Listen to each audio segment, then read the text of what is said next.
tariffs, when you put those tariffs on, this was just a dead, empty building. It wasn't functioning. And you put those tariffs on, and now we're a manufacturing powerhouse. You said they were only importing product. Now they're making product, and they're making a lot of it. You see a lot of it here. That's a lot of product. And I really, I know that. I've known that for a long time, and that's what we're going to be doing on a much, much larger scale. And our congressmen that are here and senators, a lot of people here. I'll just introduce a couple real fast, but I just want you to know that I couldn't have been more beautifully greeted when Glenn said that, because I've been trying to explain that to people. They don't understand it, but this was he called it an empty hulk, and now it's a thriving business. We're also joined by, thank you very much.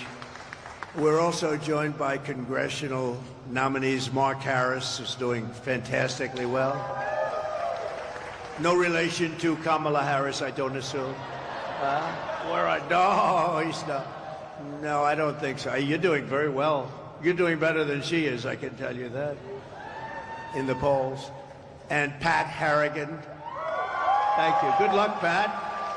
I heard you both doing great. And of course, North Carolina GOP Chairman Jason Simmons, who's a fantastic job. I heard we had a great poll this morning. That was good. We're doing well. We've won North Carolina twice, and we got to win it one more time. And we win North Carolina, we're going all the way. Perhaps we go all the way anyway, but this is a very important place, a very important state, and I love it. And as the expression goes, we have family here, and we really do. I also own a big enterprise down the road at Lake Norman. Does anybody know of what I have? And it's been very, very successful. Trump National has been great right on Lake Norman, which is so beautiful. I wish I had time to go see it. I won't have time to even see it. I got to go in and out, but I'll be back. As you know, there have been 2 assassination attempts on my life that we know of, and they may or may not involve, but possibly do, Iran. But I don't really know, can't be sure, because in the first case in Butler, Pennsylvania, great place, and we're going back to Butler, by the way. We're going to go back and finish our speech. The FBI has been unable to open the 3 potentially foreign-based apps. And in the second case, the assassin had 6 cell phones in his car, yet the FBI has likewise been unable to penetrate their guard. Shouldn't be tough to do. They want to know, and I want to know, and the whole country and maybe the world wants to know, who is he calling? Who is he calling? In the old days, the FBI and the DOJ used to capture people before anything happened. In current days, the upper echelon of the FBI is all talk while they focus on the sitting president's political opponents. That's what they're doing. They spend so much time. We won the case in Florida. It's all a big scam. It's all against a political opponent, me, who's doing better in the polls than anybody else, and should be hopefully able to recapture the presidency in 41 days and make our country great again. But all they focus on is their political opponent. But they must get Apple to open these foreign apps, and they must get Apple to likewise open the 6 phones from the second lunatic, who's a lunatic, and open them immediately, because we have a lot at stake, whether it's me or any other former president. They break into apps all the time. They had no problem breaking into the apps of the J6 hostages. They broke into those apps. And they could be Iran-based. They could also be something else. But we'll never know until they're opened, and they got to get them opened. And really, why is it that the father of the shooter in the Butler instance has one of the best and most expensive lawyers in the entire state of Pennsylvania? How did he get to this expensive lawyer, big law firm? the biggest in Pittsburgh. Where did he get this big law firm from? It's sort of strange. If I were president and a former president and a leading candidate, I'm the leading candidate by far to be the next president. And that leading candidate was under threat. If I was president and the candidate was under threat, any candidate, Republican or Democrat, and by the way, I want to thank the Democrats because they just increased funding for the Secret Service, who work very hard.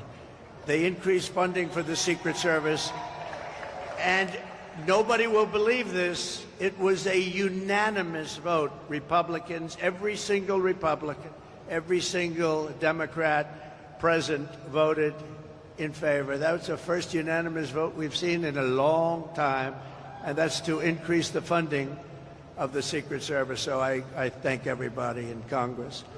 But if I were the president, I would inform the threatening country, in this case Iran, that if you do anything to harm this person, we are going to blow your largest cities and the country itself to smithereens. We're going to blow it to smithereens. You can't do that. And there would be no more threats. There would be no more threats. But right now, we don't have that leadership or the necessary people, the necessary leaders. We have two people, not one. We don't even know who our president is right now. Who is our president right now?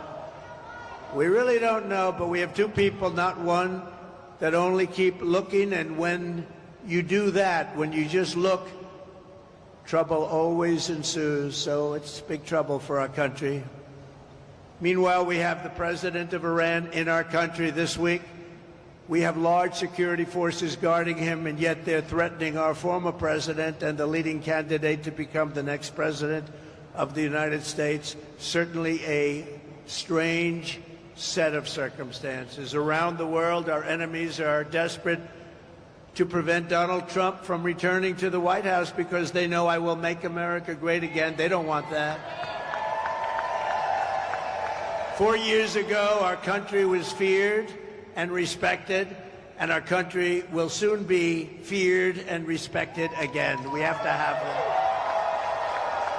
And that's why we all need to pull together to thwart these attempts and to bring back American strength, power, and prestige. We will soon have it back. No threat will shake me. No enemy will intimidate me. And I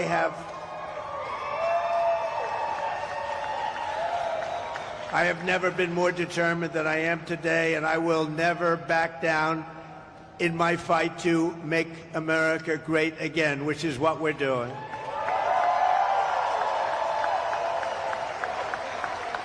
So I want to make that statement because we are under threat. I have been threatened very directly, and I appreciate the agencies that we've been meeting with, but we've been threatened very directly by Iran. And I think you have to let them know, because the best way to do it is through the office of the president, that you do any attacks on former presidents or candidates for president, your country gets blown to smithereens, as we say. 41 days from now, we are going to win the state of North Carolina. We are going to defeat Comrade Kamala Harris, and we are going to take back our country. We're going to take it back. Yesterday, I was in Georgia, a great place, to outline my plan for an American manufacturing renaissance. That's what we're doing. We got tremendous reviews on that speech. Now today, Kamala Harris is supposedly announcing her so-called plans to support manufacturing and wealth creation. Why didn't she do it 3.5 years ago? They've done nothing. Why didn't she do everything 3.5 years ago? She's been there for almost 4 years, and she didn't do it. She didn't create wealth. She destroyed 22% of the value of every dollar in your pocket and jeopardized us in front of the remaining portions of the marketplace. And the world's reserve currency is under siege right now.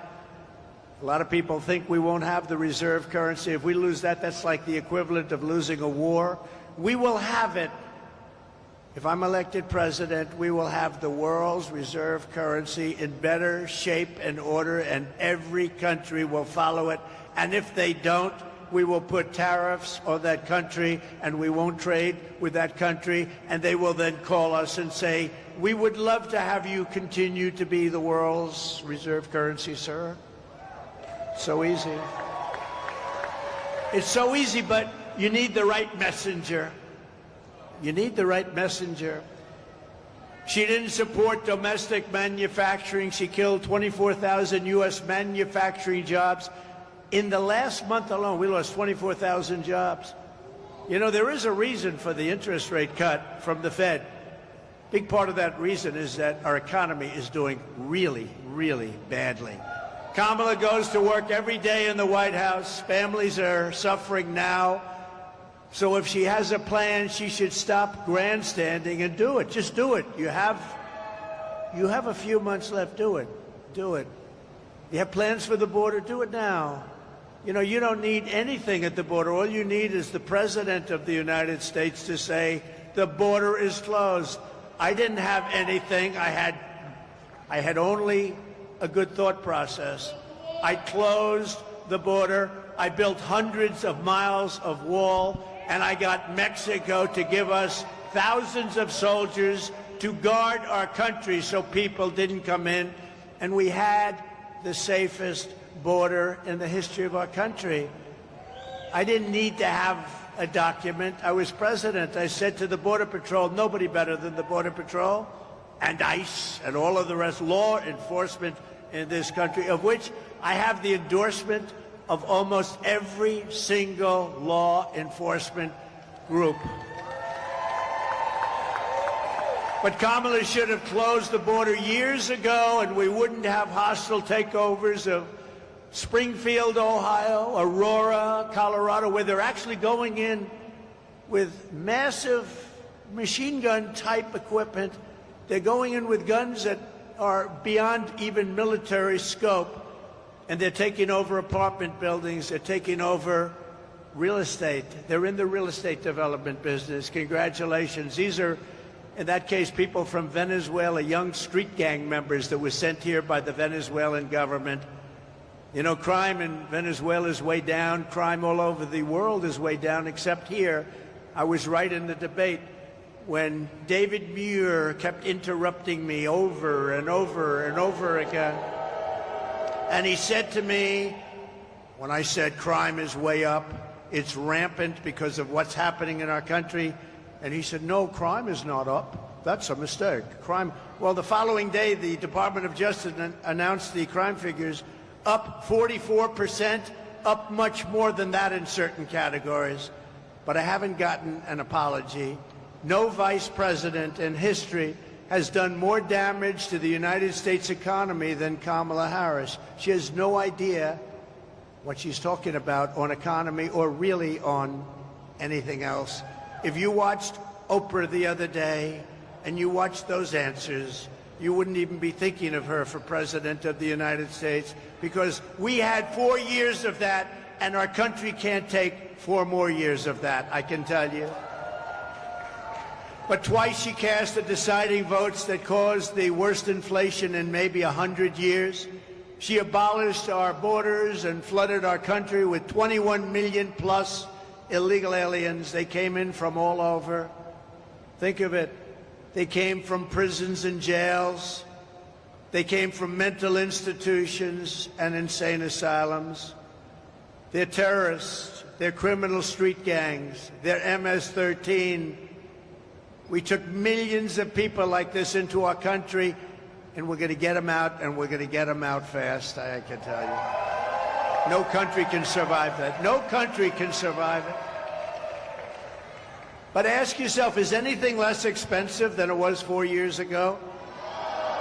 Where are the missing 818,000 jobs?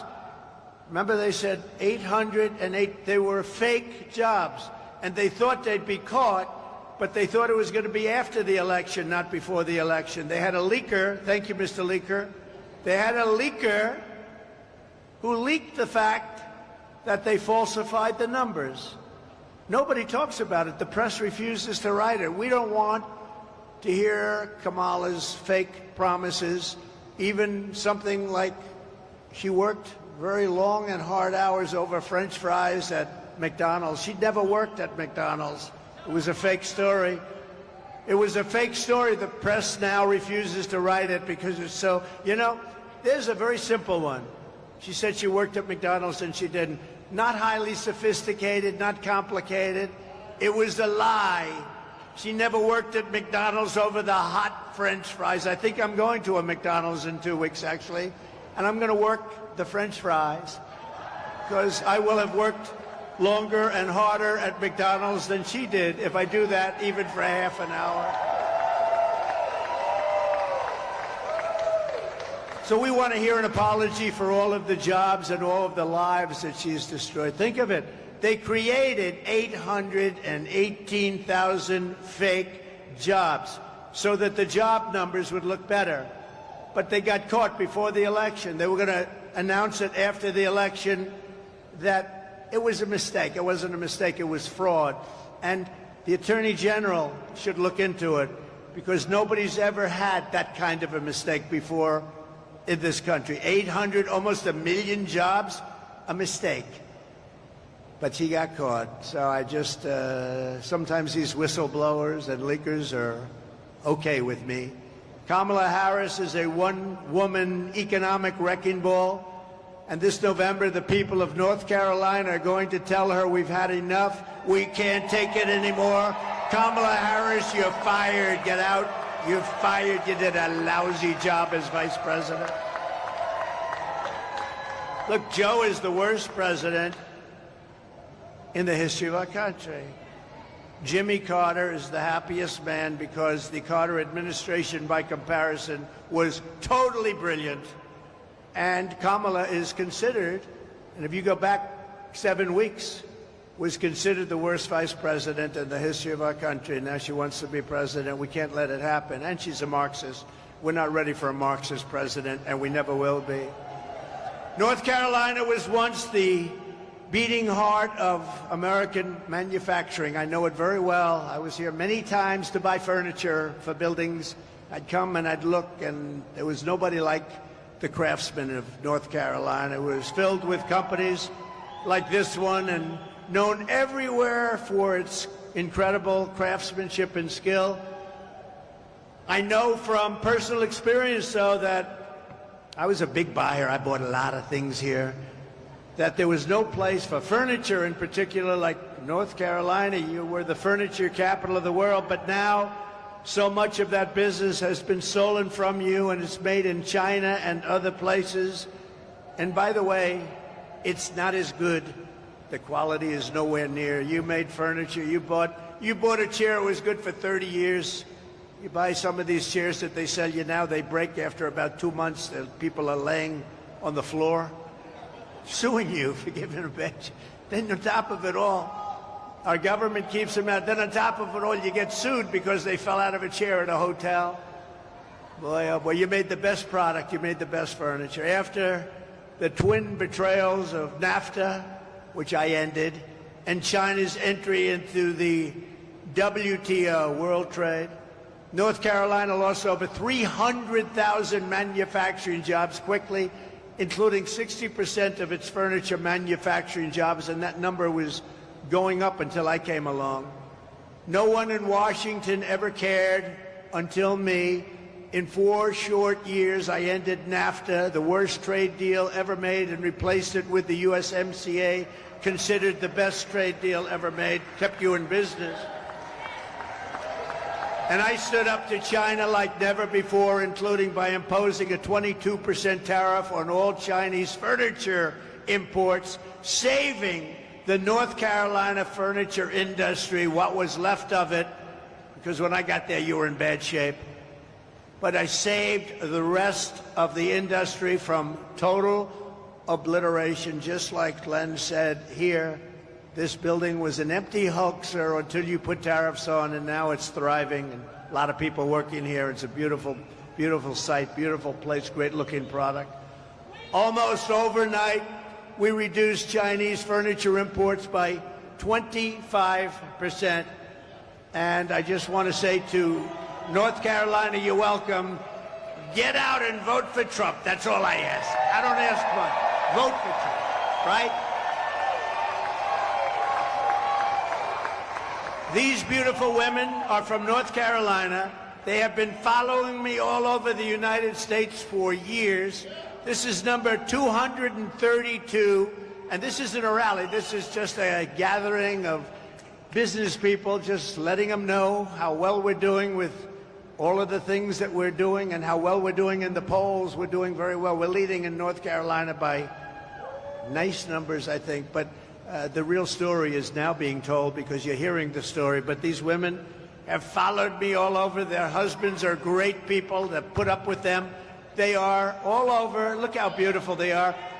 And they follow me to California. They follow all over the country. And now finally we're in North Carolina, so you don't have to go so far. They live about 20 minutes away.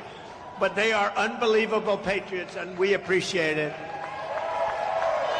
There's actually about 50 of them.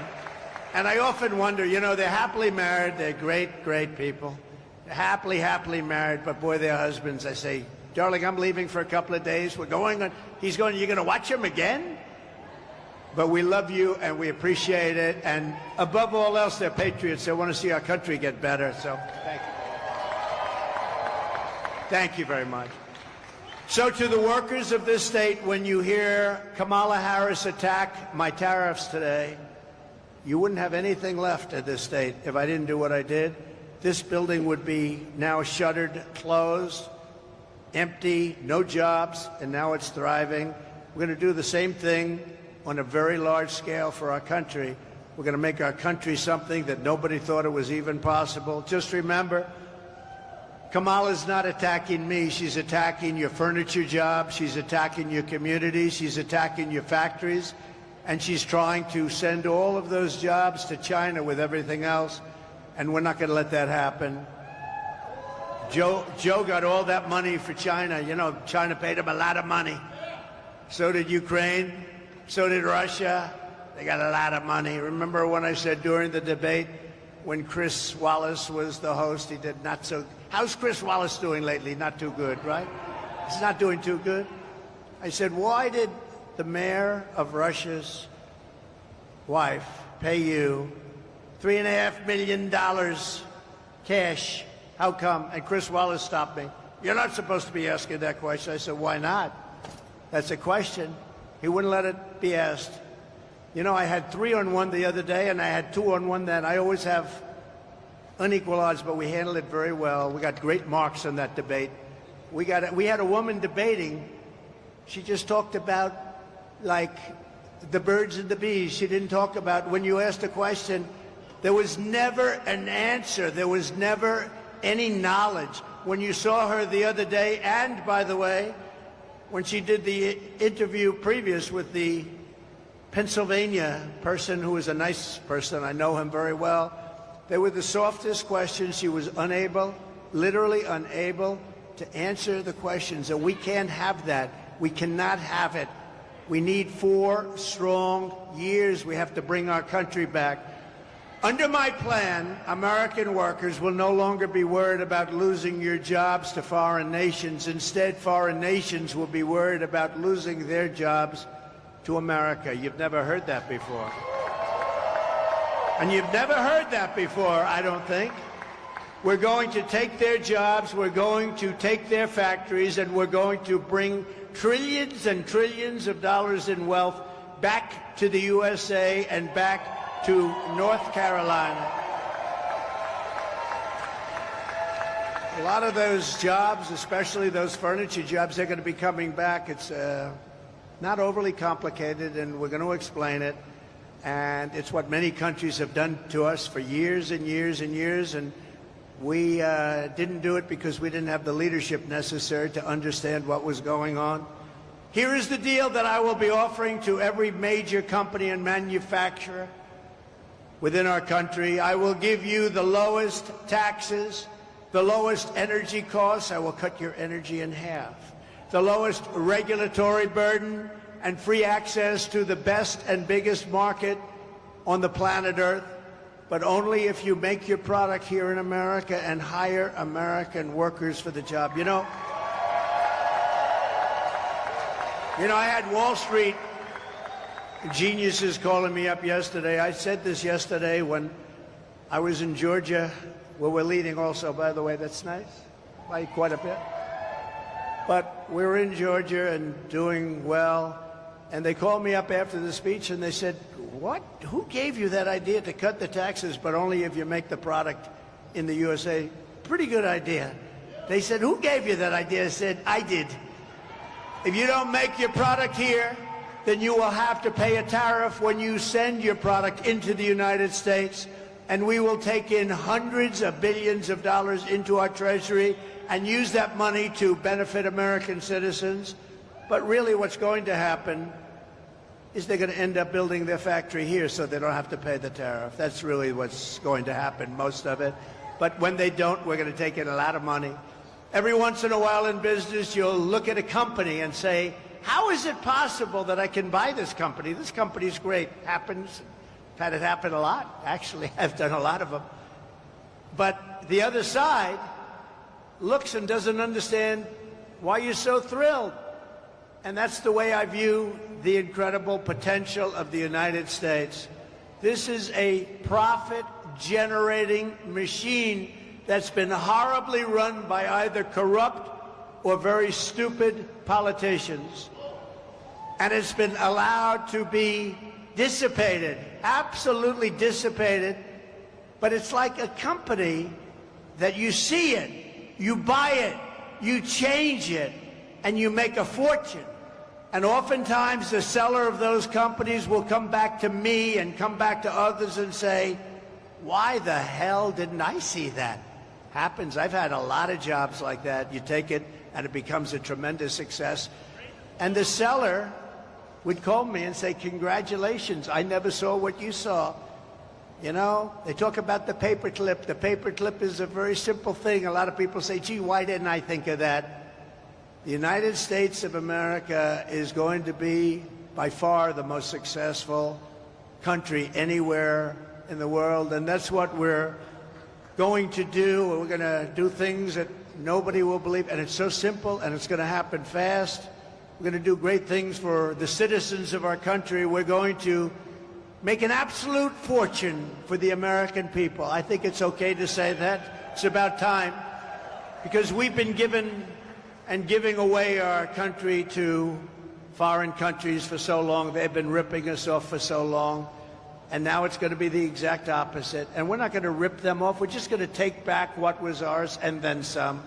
The centerpiece of my plan for a manufacturing renaissance will be a 15% made in America tax rate. You have to make it in America.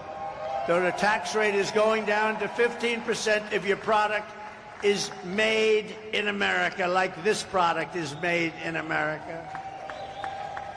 So I brought the business tax rate from 39% to 21%, the biggest decrease, biggest cut in taxes in the history of our country. And people said that that was impossible to get done, but I got it done, and I got it actually passed in Congress, so it cannot be changed easily, even though they want to change it and raise it way back up and lose all your jobs. If she gets in, they're going to want to make it 38, 40, maybe even 50%. I got it done. I got it approved in Congress, and we did more business and created more jobs during that period than at any time in our country's history. Now I'm taking it a step further. We're going to bring the 21% rate, which everyone said we could never get, down to 15%, but only if you manufacture your product here in the USA, just like you did when you were the furniture capital of the world. That's why those furniture companies, and you still have your craftsmen here, unfortunately, they're doing other jobs that they don't want to be doing. They love making furniture. I know the furniture guys. They don't want to be doing other jobs. They want to be making furniture. They're artists. Those people are going to be coming back into the furniture business. Then, next, I'm imposing tariffs on your competition from foreign countries, all these foreign countries that have ripped us off, which stole all of your businesses and all of your jobs years ago and took your businesses out, so that now they won't be able to compete with North Carolina or businesses in any other state in our once great country, soon to be greater than ever before country. All of your furniture makers are going to come back, and come back bigger and stronger and better than ever before. They're mostly gone. They're all coming back. This is why people in countries want to kill me. They're not happy with me. It's a risky business. This is why they want to kill me. They only kill consequential presidents, remember that. But this is why, if you're one of the countries that's affected, you're not happy with what I'm saying. When they used to say they like Barack Hussein Obama, of course they do, because he did nothing to help us. When they like Biden, who doesn't know he's alive, of course they like him, because he does nothing to bring your businesses back. He lets the world rob our country, the robber barons. He lets them rob and steal from our country, and most importantly, he lets them take our jobs. U.S.-based manufacturers will also be able to write off 100% of the cost of heavy machinery and other equipment in the fiscal year. So you got the greatest thing in the world. You're going to have protection from them coming in, because we're going to put on from 50 to 200% tariffs. You're going to be protected. Your companies are going to come in. They're going to pay a low tax rate and a really low tax rate if they make their product in America, which is what we want to do, because we're creating jobs like no other country would be able to create jobs. By contrast, listen to the deal that Kamala Harris is offering to companies to keep jobs in America. First, the tax queen, they call it the tax queen because she's a big tax raiser, is demanding a 33% tax hike on all domestic production. That means those companies are leaving. That's all it means. You know, these are companies that are smart, and they owe it to their shareholders or their families or whoever owns the company. They'll leave. They have to leave. So she wants to increase their taxes. They're already leaving, and she wants to increase. That means they're gone. Do we agree, North Carolina? The ladies of North Carolina agree. That's not a tough one, though. You've had tougher questions than that. No, she wants to raise the taxes on businesses, so now they can all leave. Next, she wants the largest capital gains tax in the history of our country. And then she is promising a brand new wealth confiscation tax, or unrealized capital gains tax. In other words, unrealized. You know what that means? That means, you know, a lot of people are rich, but they don't have cash because they're spending it in their business and other things. That means they're going to have to sell their business in order to get cash, because she's taxing you and you haven't done anything. The only one going to make a lot of money are going to be the appraisers, the accountants, and the lawyers. That will drive our country into a depression like in 1929. In addition, Kamala is shutting down power plants nationwide, causing electricity prices to soar by more than 100%. You know, your energy costs are much too high right now. And she's going to be lifting them by at least 100%. And she'll close down all fracking and all fossil fuel development. She's been saying it for years. So she had 15 different policies that she's changed. And over the years, I've been, you know, into politics, but mostly on the other side, like writing checks for politicians. Campaign contributions, extremely legal. But I've been on the other side, campaign contributions. And I've seen on occasion a politician make one change in policy, maybe two. She's made 15. She wants to confiscate your guns. She wants to do this. She wants to that. She wants, absolutely, there will be no fracking. She said it all over the place. You got to see 2018, 2019, there will be no fracking in this. Now she's saying, oh, fracking would be fine. She was in charge of the defund the police movement. You know, she's a radical left person. Her father is a Marxist professor. He teaches what his daughter is now trying to teach you. No, we don't want Marxists to be running our country because it's a short way to, we passed socialism. We never had socialism. I always said, we will not ever be a socialist country. And I was right, because they skipped socialism. They went down to communism. I was right. Got to keep myself right. No, we skipped socialism. This is unbelievable that this woman is running. She's a communist. Her views are communist. She destroyed San Francisco. The greatest city in this country 15, 20 years ago was San Francisco. She destroyed San Francisco as DA. She destroyed California as the Attorney General. She was Attorney General of California. She destroyed it. Most beautiful place on earth. Best weather, beautiful ocean, and everything. And now you look at it, look at what it's done. And Gavin Newsom has done a terrible job. He's a terrible governor. She's destroyed it, and she'll destroy the United States of America if she becomes president. And all those things that she wanted. You know, a politician always goes back to where they came from. Defund the police. Think of it. She headed up defund the police for years. She was one of the originators of defund the police. Anybody that wants to defund the police and is a party to that even for one day has no right to be the President of the United States. Right? Under my plan, we will cut energy and electricity prices in half, not only for businesses, but for our great young ladies from North Carolina. Your prices, they're pretty rich people, I think. I don't think it's going to matter to them, but it's going to matter to a lot. Will cutting the energy prices mean anything to you ladies? Still good, right? It's money. But we're going to cut it in half, not only for your businesses, but for everybody.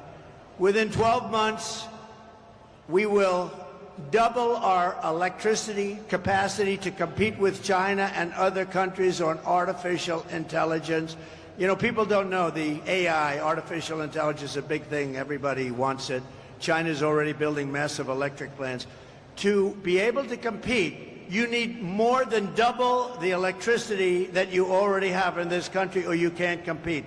It is an electricity-eating monster. And we're going to be able to do that, and we'll be more than able to compete.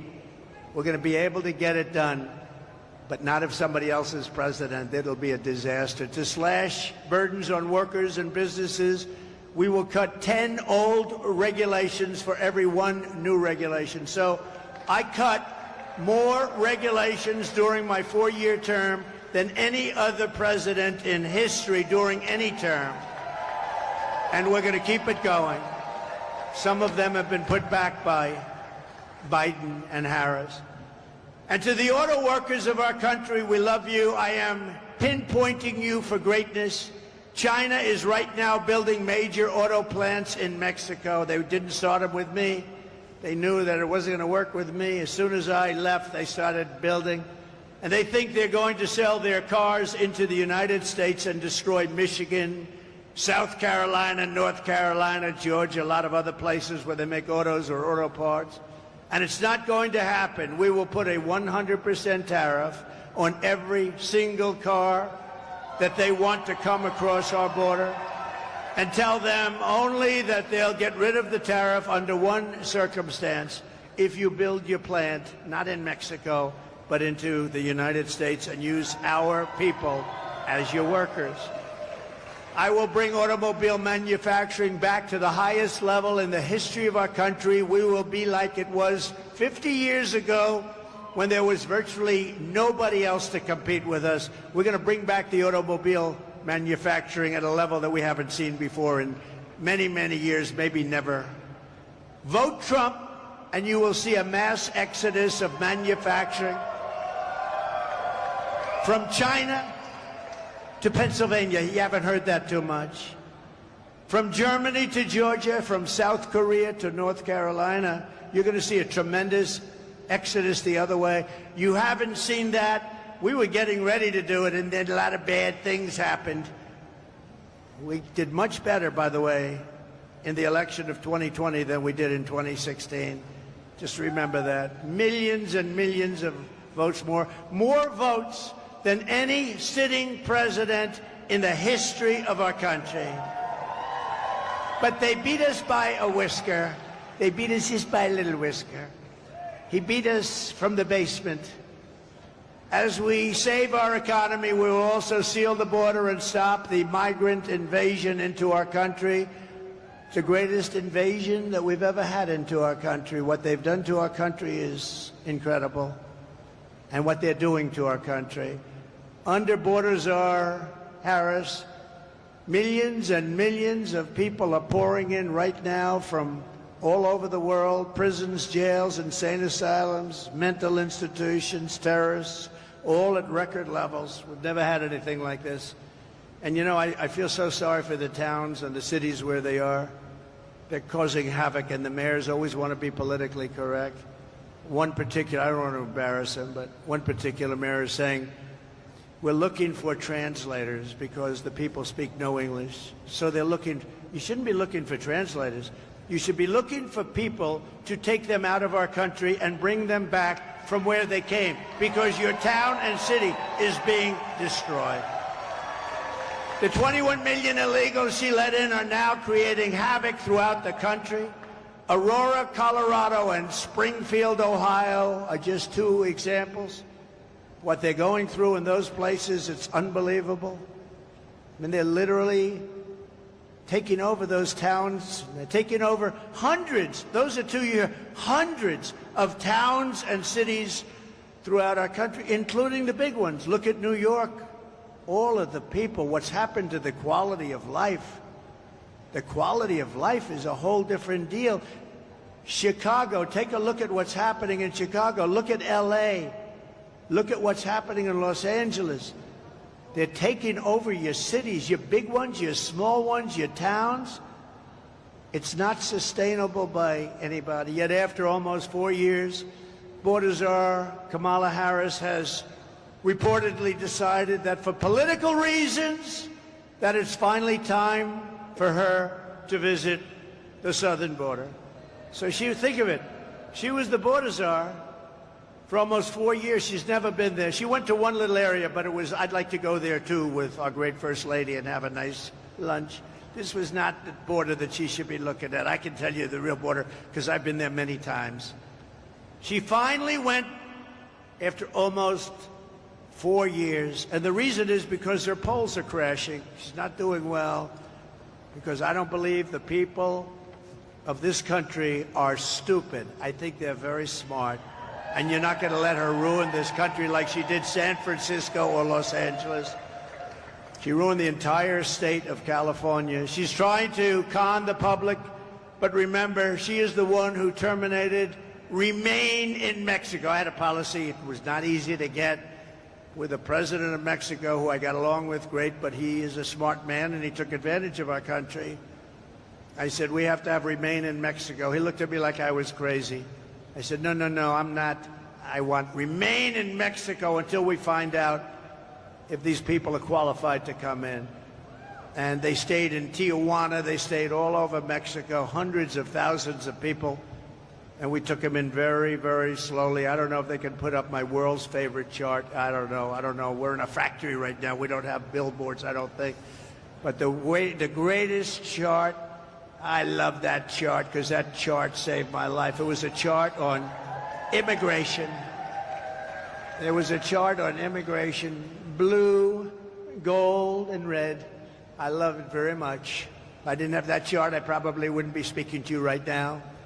But it shows basically that we had the best and lowest immigration numbers, and that included drugs and human trafficking, a lot of other things that we've ever had in the history of our country.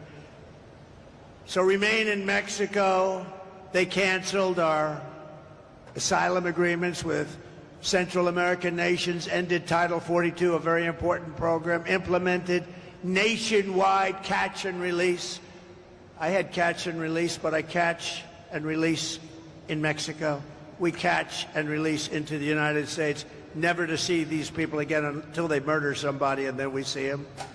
And we allowed them, through absolute stupidity, to destroy the very fabric of our nation. Millions of people were allowed to come in totally unvetted, totally unchecked, from places unknown. I was with Tom Homan recently. He told me that the last check was they came in from 168 different countries. Most people don't even know there are that many countries. Actually, there are quite a bit more than that. 168 countries were represented with illegal aliens coming in. From the Congo in Africa, they come in a lot from the Congo. From jails in the Congo, they opened their jails. From South America, Venezuela, all of the countries, they're letting them out of their prisons and jails. They're letting them out. Their jail population's way down. Their mental institution population. But this is all over the world. They come from the Middle East. They come from Asia. They come from parts of Europe. They come into our country. Many of them are major, major criminals, murderers. When Kamala speaks about the border, her credibility is less than zero. I hope you're going to remember that on Friday when she tells you about the border. Ask her just one simple question. Why didn't you do it 4 years ago? Why didn't you do it 4 years ago? They've got very little time left, thank God. Very little time left. Why? That's all you have to do. I give this to the fake news media because they don't cover it properly. They don't even talk about the border. Say, why didn't you do it 4 years ago when you first came in? Why are you waiting 3.5, almost 4 years? Kamala's migrant invasion has particularly devastated the black community and the Hispanic community, including all of the people, the jobs, what they've done. The jobs are going to illegal migrants that came into our country illegally.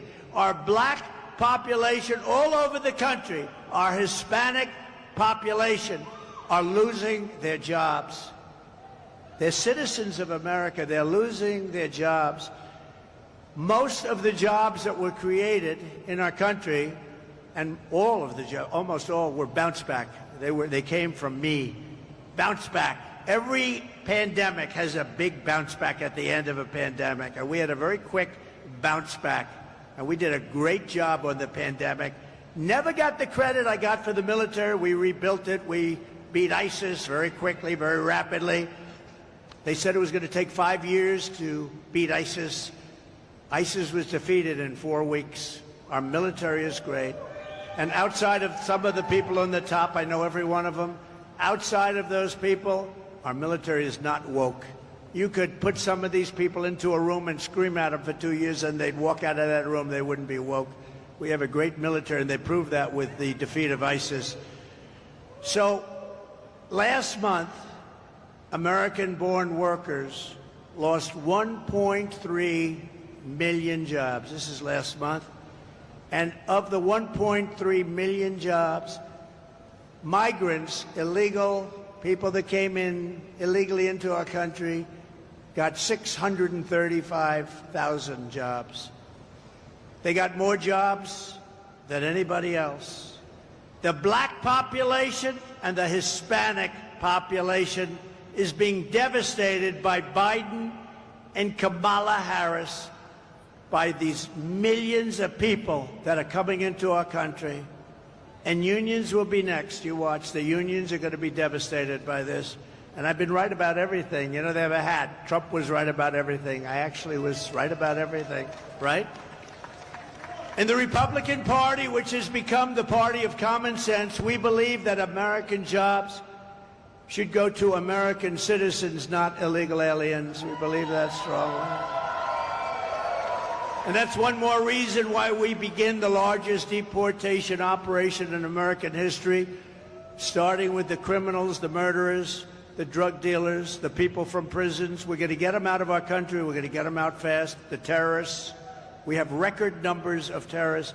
In 2019, Border Patrol reported not one terrorist came into the country under the Trump administration. I don't even believe that could be possibly correct, but that's what they say, 0. Over a period of years, they said 11 came in. Let me tell you, right now, we have more terrorists coming, thousands, coming into our country than we've ever even thought possible. And these are rough terrorists. These are the real deal. And only bad is going to happen. Starting on day one, we will end inflation and make America affordable again. We will have no tax on tips, no tax on overtime, and no tax on Social Security for our great seniors who have been devastated by inflation. Our seniors have been devastated by inflation. We're going to have no tax on Social Security for our seniors. If any senior doesn't vote for Trump, we're going to have to send you to a psychiatrist to have your head examined. And while working Americans catch up, we're going to put a temporary cap on credit card interest rates at 10%. People are paying 22%, 25%. It's not fair. We're going to put a temporary cap at 10%. I will settle. The war in Ukraine, oh, what a problem, what a horrible. This is a war that would have never happened. October 7th in Israel would have never happened. But I will end the chaos in the Middle East quickly. And I'm the only one that's going to do this. We have never been so close to World War III as we are right now. We are so close. I will be sure that World War III will not happen. I'm the only one can say it won't happen. But you're very close, and that'll be a war like no other, because I always say it's not going to be 2 army tanks, 2 tanks, which, by the way, our country wants to convert to electric. I'm not going to let that happen. They want electric tanks. They don't work well. The battery size is so big, you're going to have to pull a trailer behind the tank. No, can you believe this? They want electric tanks. They don't care. They want to have a nice, free, beautiful for the environment as we blast our way through countries. These people are crazy. They're crazy. You know, they want electric trucks, even though a diesel-fueled truck can go from New York to Los Angeles with plenty of fuel left over. An electric truck, which weighs 2.5 times as much because the battery is so heavy, which takes about half of the payload, in addition to the battery itself, takes half of the payload. It has to stop approximately 6 to 7 times. In the Midwest, you just saw Biden. They built battery chargers, 8 of them. They spent $9 billion on 8 chargers. It's not going to work. And I'm all for electric. And I like Elon Musk. Elon gave me a tremendous endorsement, a very heartfelt endorsement. He feels that if I'm not elected, this country is finished. And he makes a great car, Tesla. He makes a great, great car. But you know what? If people want a Tesla, I think it's great. But they also want to have gasoline-powered cars, which is an advantage for our country because we have more gasoline than any place else. We have more liquid gold under our feet than any place else. If they want a hybrid, and nobody understands that better than Elon Musk, and he makes a great product, but not everybody wants that. They want to have choice. These people want you to go all electric within a very short period of time. Will never work. It'll never be accepted, and it's not being accepted. I will terminate that mandate on day one. Look at the war in Ukraine, and I think it's something we have to have a quick discussion about because the president of Ukraine is in our country, and he's making little nasty aspersions toward your favorite president, me. But take a look at the war happening right now in Ukraine. It would have never happened if I were president to start off with. And there didn't even have to be a settlement. It wouldn't have happened, period. Russia wouldn't have gone in. I spoke to Putin about it a lot. I got along very well with Putin. I spoke to him a lot. You know, I was the one that ended the pipeline, Nord Stream 2, in Europe going to Germany. And he said that was a bad thing. That was the biggest job. Then they say how nice I was to Russia. No, I wasn't nice, but we got along. We had a good relationship, which is a good thing, not a bad thing. But what's happening in Ukraine is a very serious matter. Let's say we did settle, and a deal would have been made with Russia years ago, 3 years ago, before it all began. And we could have made a deal easily. Could have made it easily. If we had a president who was intelligent, we could have made a deal easily. But what do you have left now? Right? 3 years of horrible fighting. The country is absolutely obliterated. Millions and millions of people, including all of these great soldiers, they're dead. Those gorgeous buildings with golden towers are demolished and laying broken on their side. And you'll never see that kind of a town or city again. It can never be duplicated.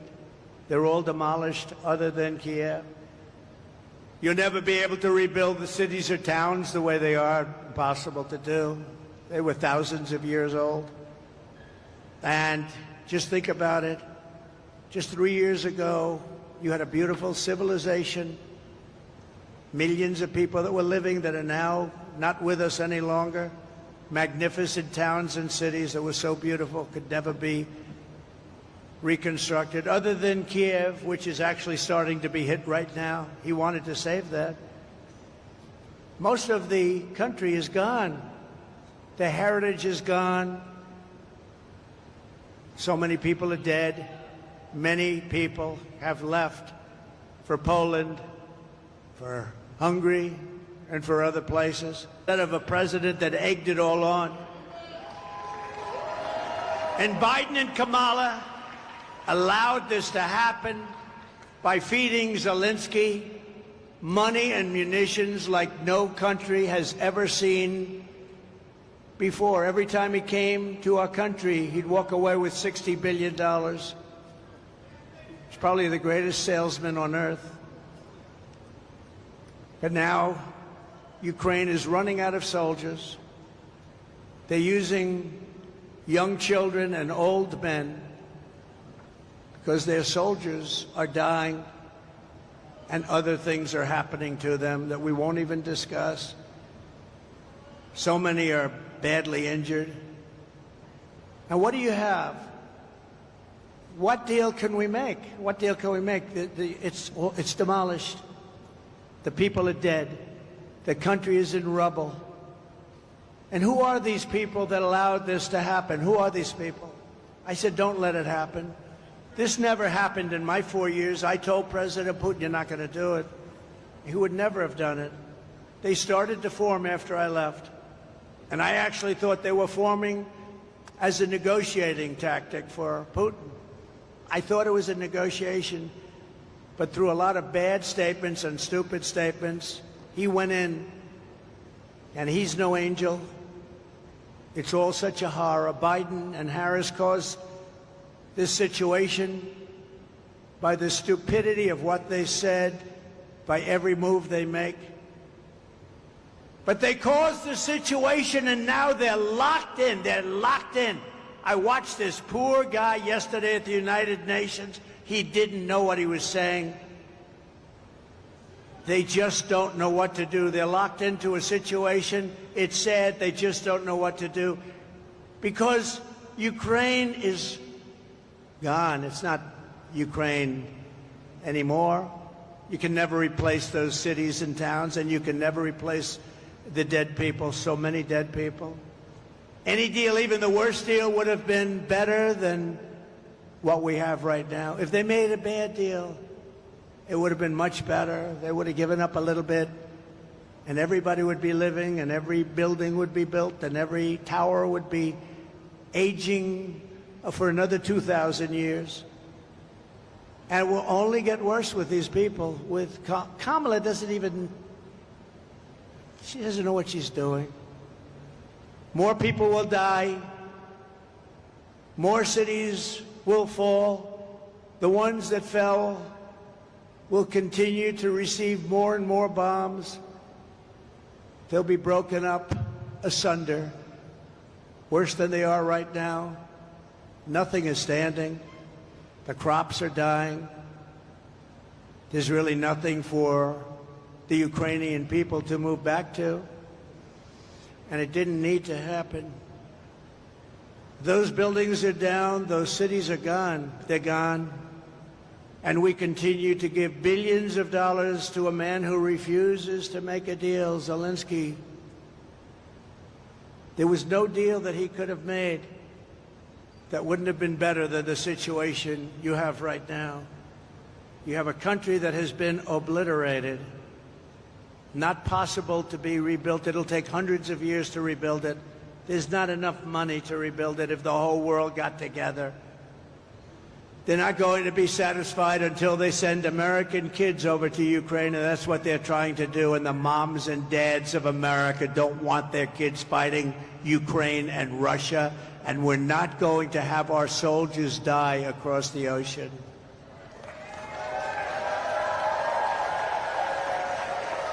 I will restore, as I did for 4 years, the only president in 81 years, they say, no wars. Hillary Clinton said, look at him, look at him. He'll immediately start wars. No.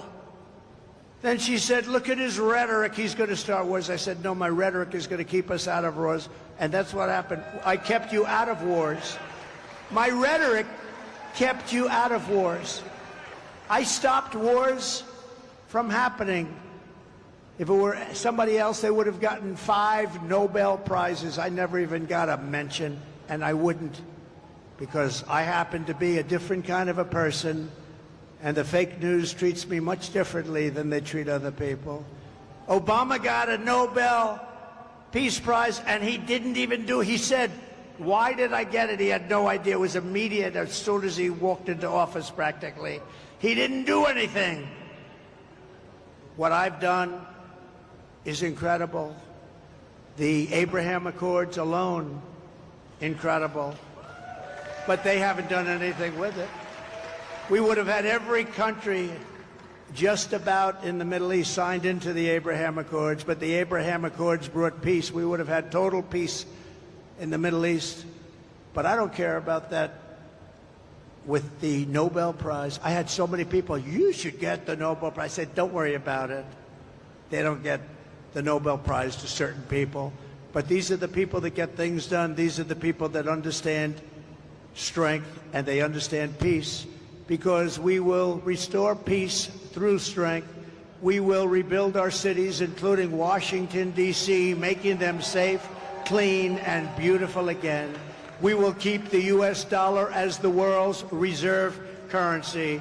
This is how we will end the era of inflation, mayhem, and misery under Kamala and Crooked Joe, and unleash safety, prosperity, and peace for Americans of every race, religion, color, and creed. We're going to do things for our people that haven't been done for a very long time. And we started 4 years ago. We were doing things that nobody ever believed, jobs.